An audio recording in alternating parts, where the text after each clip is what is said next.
મને અને એમના એ કાર્ય માટે અનુમોદન આપણે કરીએ.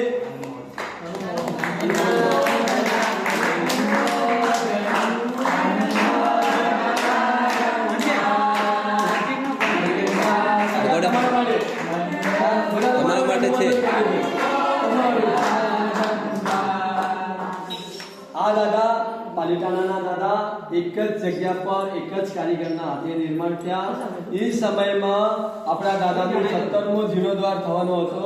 કરવા માટે વાસ્તુપાલ તેજપાલે વિચાર આવ્યો. વિચાર આવવાની પાછળનું કારણ હતું મોગલ સામ્રાજ્યએ પ્રતિમાજી ખંડિત કરેલા, પાલિતાણાના પ્રતિમાજી ખંડિત કરેલા. પ્રતિમાજીનું ખાલી પદ્માસનનો ભાગ, એના પર ખંડિત થયેલું મસ્તક શ્રીફળની જેમ મૂકેલું હતું.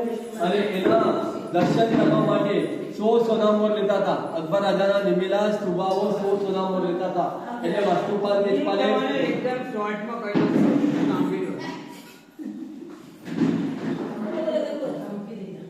આ બાજુ રાખજો કેમેરો એમ કરો પણ આ બાજુ રાખજો. આદિશ્વર દાદાની આ પ્રતિમા અને અમરનાયક આદિશ્વર દાદા પાલિતાણાની પ્રતિમા બંને એક સાથે એક જ પાષાણમાંથી બનેલી પ્રતિમા છે. પાલિતાણામાં જ બની છે. વર્ષો પહેલા પાલિતાણાથી અહીંયા સુધી ભોયરું હતું, ભોયરા વાટે લાવવા માંડી છે. 1659 માં પ્રતિષ્ઠા થયેલી છે. 30 શ્રી મહારાજ સાહેબ અને વિજયસેન મહારાજ સાહેબ પ્રતિષ્ઠા કરેલી છે. દાદાની પાલિતાણાની પ્રતિમા છે એના કરતા 6 ઇંચ મોટી છે આ પ્રતિમા અને ભવ્ય પરિકર સાથે છે. આવું ભવ્ય પરિકર ઓલ ઇન્ડિયામાં કોઈ જગ્યાએ નથી એ રીતે છે.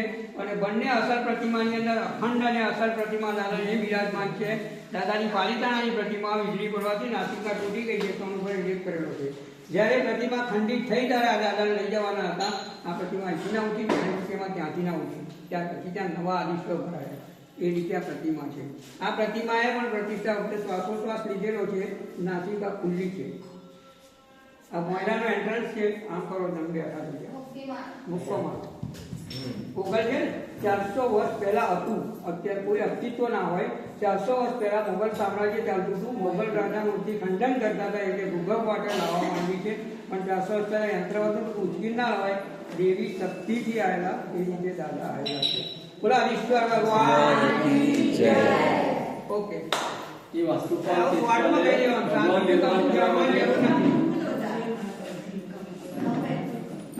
વાસ્તુપાલ તેજપાલે ભગવાન નિર્માણ કરવા માટે અકબર રાજા પાસે ગયા. ને અકબર રાજા ત્યારે હિંદુરી મહારાજના સાનિધ્યમાં આવેલા.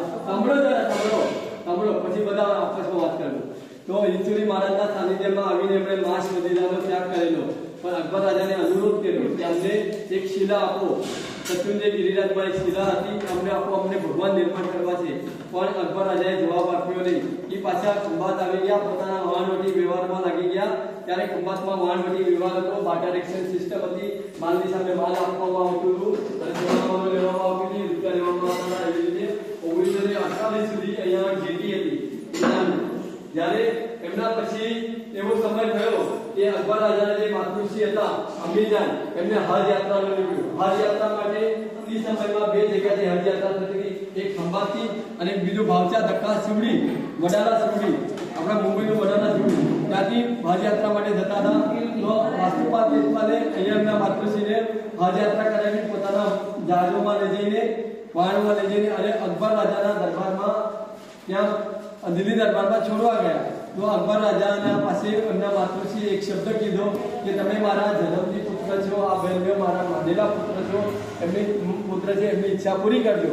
અને એમને રજા આપી. એમણે રજા આપવા પર જ્યોતિરસ પાષાણ શિલા, ફરી પાછું યાદ કરાવો, જ્યોતિરસ પાષાણ શિલા એમાં એ એમને સોંપવામાં આવી અને એ લઈ ગયા વલ્લભીપુર.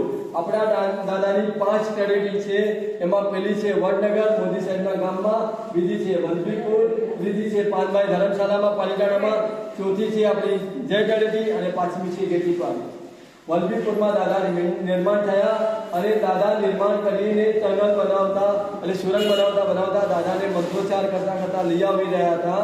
અને જે રાજાને લઈ જવાના હતા ભગવાનને મગધ દેશ તરફ, મધ્યપ્રદેશ તરફ લઈ જવાના હતા, ને રાજાને પ્રણ આપવામાં આવ્યું કે પાછા વળીને લઈ જવાનું. ને રાજાને ભાસ થયો કે પાછળ મને અવાજ નથી આવતો, અને રાજાએ જોઈ લીધું પાછળ વળીને. એટલે આ પ્રતિમાજી અહીંયા ઉભા રહી ગયા અને અહીંયા પછી સ્થાપિત કરવામાં આવ્યા. આ જે પરિઘટ સાથે ભગવાન નિર્માણ થયા ત્યાંનું પરિઘટ પાછળથી નિર્માણ કરવામાં આવ્યું. આ દાદા 81 ઇંચના છે, ત્યાંના દાદા 75 ઇંચના છે. આ મારા રિપોર્ટ નથી, કલ્યાણી આનંદજી પેઢીના રિપોર્ટ છે. આ 95 છે, ના 81 છે. 91 છે, 91 પરિઘટ સાથે પરિઘટ સાથે 85 છે ત્યાં. અરે આ 91 છે. આ પ્રતિ ભગવાન કઈ મોટી છે આ પરિઘટ સાથે તમે ગણો છો. હું ભગવાનની ખાલી ભગવાનના મૂર્તિ છે ને હા પરિઘટ સાથે ગણો.